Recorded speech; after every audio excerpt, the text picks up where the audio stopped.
Shatterline is a new arena FPS from a little studio in Ukraine. They're called Frag Lab, and this is their first game as a team. You honestly couldn't tell that this is their first game though. If you're interested in playing an FPS with awesome progression, tight gunplay, and fast-paced movement, you will not regret downloading this on Steam on September 8th. I'm going to do my best in this video to get you ready for your first steps in Shatterline and explain the mechanics and game loop that you'll be experiencing while playing. First and foremost, this game is an arena FPS. Do you like Call of Duty 4, Call of Duty Modern Warfare 2, Call of Duty Black Ops 2? Then this game will give you that feel with some modern vibes thrown in. But Dilbo, I don't like PvP. I'm old. I can't aim as good as those Zoomers. Trust me, man, me neither. This game also has a great PvE experience, which is honestly extremely fun. And that's coming from somebody that doesn't really like PvE. This game has an entire roguelike PvE mode called Expeditions. Think of games like Risk of Rain or Gunfire Reborn, but now add the tight shooting mechanics and hero shooter abilities. So what is the game loop? How does progression work? Well, the game has 9 heroes, all with different passives and abilities, along with an ultimate similar to Overwatch or Apex Legends. Each hero has a level progression that modifies that character's abilities by either passively buffing them or giving you a different ability or gadget to use. For instance, the main healer character gets a grenade that heals in an AoE at max level, which is different than her normal heal that is a health pack, which is single target. These upgrades for your hero aren't massive, but it's a system that will be expanded upon as the game is developed in early access until it launches officially in February of 2023.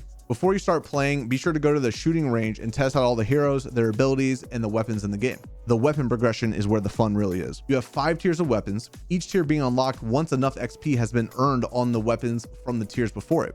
Each tier's weapons is a little bit better and offers a different playstyle than the tier before it. For instance, the sniper in tier 2 is a fast shooting DMR, while the sniper in tier 3 is a bolt action that one-shots a target that's in range when shot in the chest. The weapons are broken down into different categories, for instance, assault rifle, SMG, shotgun, sniper, and sidearm, and each tier has a weapon in each category.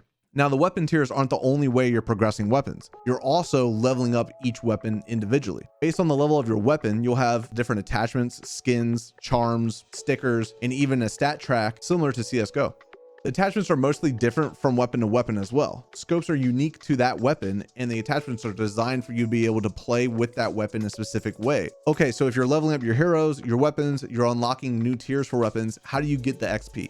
Well, by playing with a hero or a weapon inside of either PvP or PvE, which makes progressing the way you want to possible and fun. Say you're getting your shit kicked in PvP, you can go kill some mobs in PvE and still be progressing your account. Alongside this, there are also tasks, which are quests that are available daily, weekly, and unique to weapons and heroes. It has its own tasks as well. You can do these alongside the Battle Pass. The Battle Pass is the game's only form of monetization at the moment, and it will be free to play when it hits Steam on September 8th. Along with all of this, you have blueprints. Blueprints are used at a crafting station, which is like an RNG loot box. These are only earned in-game. They cannot be purchased currently. And I don't think they will make them purchasable, as Frag Lab is self-publishing this game. They don't have the greedy suits pushing them to nickel and dime us. These blueprints are used to unlock unique versions of weapons. They will apply really cool skin, along with giving the weapon a certain passive stat that affects your playstyle, such as allowing the weapon to do more damage farther away, or headshotting an enemy reveals other enemies around them, things like that.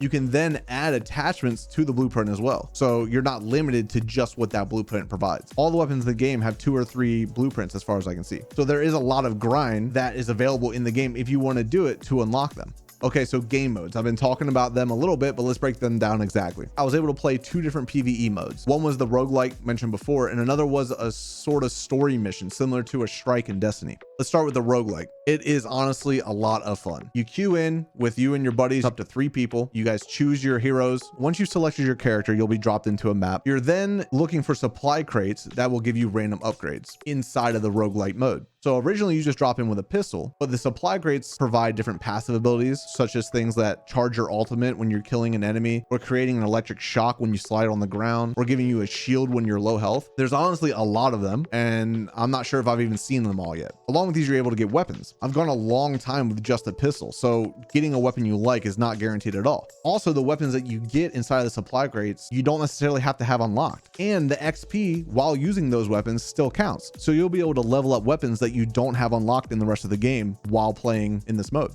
So while you're in the roguelike, like I said, you'll be guided towards 4 main objectives. These are mainly boss fights or encounters designed with specific mechanics that can be learned and mastered over time. Okay team, let's do one for Shellguard. I'm dropping a BSL-4 container. I need you to fill it with samples of shard skin material. The task is simple enough. Kill a shard skin, Pick up a sample and put it in the container. There's a lot of these and they're really fun, and learning the mechanics themselves makes you better and better at fighting them. You must complete all 4 encounters to beat the expedition. Every time you complete an encounter, you will be rewarded with a currency used to buy the attachment slots and buy the attachments for your weapons, and blueprints, which mentioned before are used to craft those unique weapons. Every time you beat a main encounter, you also have the option to leave the game. So if you're really struggling, you can get out with some of your reward. Otherwise, if you die, all of your rewards are cut in half. The last of the 4 encounters is the main boss fight. When I was playing, there was only 2 main bosses. I feel like there might be more. I just didn't see them all. And the difficulty of this last boss fight is based on the contamination level of your current run. And I'll get into what that means in just a moment. So what's stopping you from just running around the entire map and getting every upgrade so the boss fight is easy mode? Well, just like in other roguelites, the enemies and mechanics increase in difficulty as the game goes on. That's that contamination level I was talking about. Every time the meter for your contamination gets filled, an augmentation will be assigned to the match. Contamination intensifies. Watch out. These range from easy to deal with buffs like extra shields to your enemy that you have to break before you can do health damage, or literally missiles that drop out of the sky and one-shot you. It's pretty fun because it really keeps each run different from the last, and sometimes things get really hard and it gets your heart pumping, and it's a lot of fun. In early access launch, there will be 1 expedition map. Each time again when you run it, will be different because of the RNG encounters, but not having more maps is a bummer. There just aren't enough maps in PvE and PvP. The devs have said that the expedition maps will be changed each season and built upon, so I'm looking forward to seeing what that means. So the other PvP mode, like I mentioned before, is actually really fun as well. It's like a strike in Destiny, so it's not a roguelike. You can bring in an entire loadout, has a little bit of story behind it, and you go through it. It's actually really fun. I didn't expect this to be in the game at all. These are only available during the event playlist, so they'll be available maybe 1 day a week or 3 days a week or something like that. But when they pop up, make sure you play them, because they're handcrafted encounters. They're a little bit more difficult than the roguelike, and they offer a different experience than the roguelike mode. And this is honestly the best way to level up your weapons, because you can choose a weapon that you want to bring in and then grind that out for however many hours you want to do it. Really, really good way of getting weapon XP. Okay, so that's enough of PvE. We like PvP on this channel, no matter how bad I am. The PvP in this game is honestly, it's so good. I haven't experienced a classic arena shooter with this much polish in a long time. It takes me back to old school COD, like I said before, but then adds better movement and hero shooter abilities. While the abilities in Ultimate can be annoying in PvP sometimes, at the end of the day, the game rewards aim. The TTK is very fast and headshots are king. There are many times you deny people of their ult just because you beam them in the head. Unlike in Overwatch, where things take so long and the hero abilities are really a main part of the gameplay, this game, it's shooting first, which I really like. I also love that the progression is carried over to it. There isn't a ranked mode currently in early access launch, but the dev said there will be one before launch in February. Currently, the PvP game modes are Team Deathmatch, Free-for-All, Conquest, and Escort. Escort being a mode similar to Overwatch and is probably my favorite. Unfortunately, as I mentioned before, there just isn't enough maps, so you will get bored of the maps after a while. That's normally when I go grind PvE for a few hours. Then I come back to PvP when I get matched with a random in PvE that decided to try and melee the boss to death.